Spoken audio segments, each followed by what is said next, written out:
சங்கீதம் 119வது சங்கீதத்தில் 65வது வசனம் இவ்விதமாய் சொல்லுகிறது, உமது வசனத்தின்படி உமது அடியனை நன்றாய் நடத்தினீர். எனக்கு பிரியமானவர்களே, வசனத்தின்படி ஆண்டவர் நடத்த வல்லவராக இருக்கிறார். இன்னைக்கு நம்முடைய வாழ்க்கையிலே தேவன் நம்மை நடத்துகிற விதத்தை நாம் அறிய வேண்டும். அல்லேலூயா, பிரைஸ் தி லார்ட், ஆமென். தேவன் நம்மை நடத்துகிறவர், கர்த்தர் நம்மை நடத்துவார்.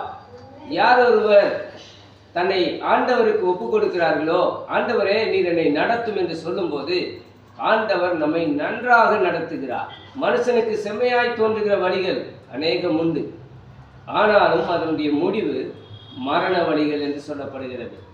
சங்கீதம் 32:8 வாசிக்கும் பொழுது நாம் விதமாய் வாசிக்கிறோம், நான் உனக்கு போதித்து நீ நடக்க வேண்டிய வழியை உனக்கு காட்டுவேன், உன்மேல் என் கண்ணை வைத்து உனக்கு ஆலோசனை சொல்லுவேன் என்று ஆண்டவர் சொல்லுகிறார். வேதம் சொல்லுகிறது, நம் கால்கள் இடராதபடிக்கு அவன் தூதர்களை கொண்டு கர்த்தர் நம்மை காப்பாற்றுவார். அல்லேலூயா.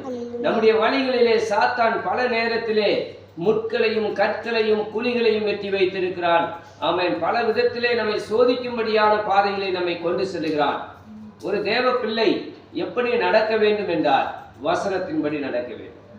ஒரு தேவ பிள்ளை ஆண்டவர் நடத்துகிற விதத்தை நாம் எப்படி அறிந்து கொள்ளலாம் என்றால் அவர்களுடைய நடத்தை, அவர்களுடைய வழி வசனத்தின்படி இருக்கும். இன்னைக்கு நாம் சற்று நிதானித்து பார்க்கும்போது அநேகருடைய வாழ்க்கை இன்றைக்கு தாறுமாறாய் போய்கொண்டிருக்கிறது.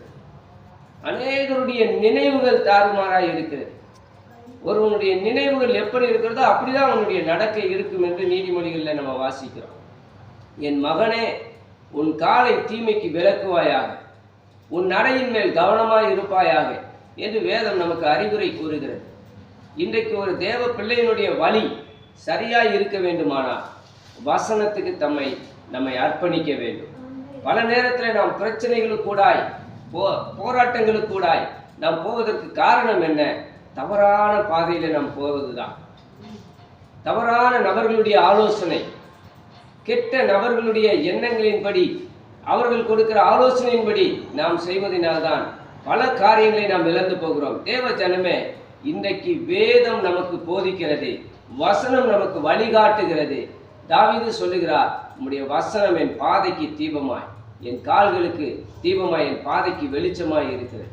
நம்முடைய பாதைகளில் இருக்கிற இருள், நம்முடைய பாதைகளில் இருக்கிற குழிகள், நம்முடைய பாதைகளில் இருக்கிற கண்ணிகள் மாற வேண்டுமானால் வசனத்தின்படி வாழ வேண்டும். அல்லேலூயா.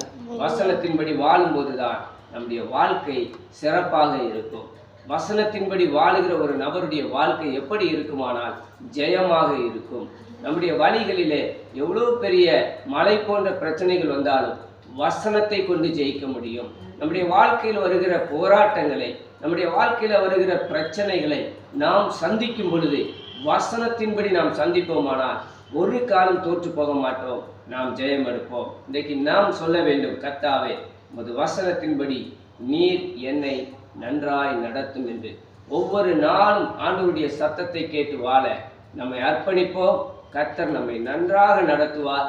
ஒருவனுடைய வழிகள் கர்த்தருக்கு பிரியமாய் இருக்குமானால் அவனுடைய சத்துருக்கள் கூட அவனோடு கூட சமாதானமாகும்படி கர்த்தர் செய்வார். நம்மை நடத்துகிற தேவன் நம்முடைய குடும்பத்தை நடத்துவார், நம்முடைய சபையை நடத்துவார், ஊழியத்தை நடத்துவார், நம்முடைய எதிர்காலத்துக்கு ஏற்ற காரியங்களை சொல்லி நடத்துவார். அவர் செம்மையான பாதையிலே நம்மை நடத்துவார்.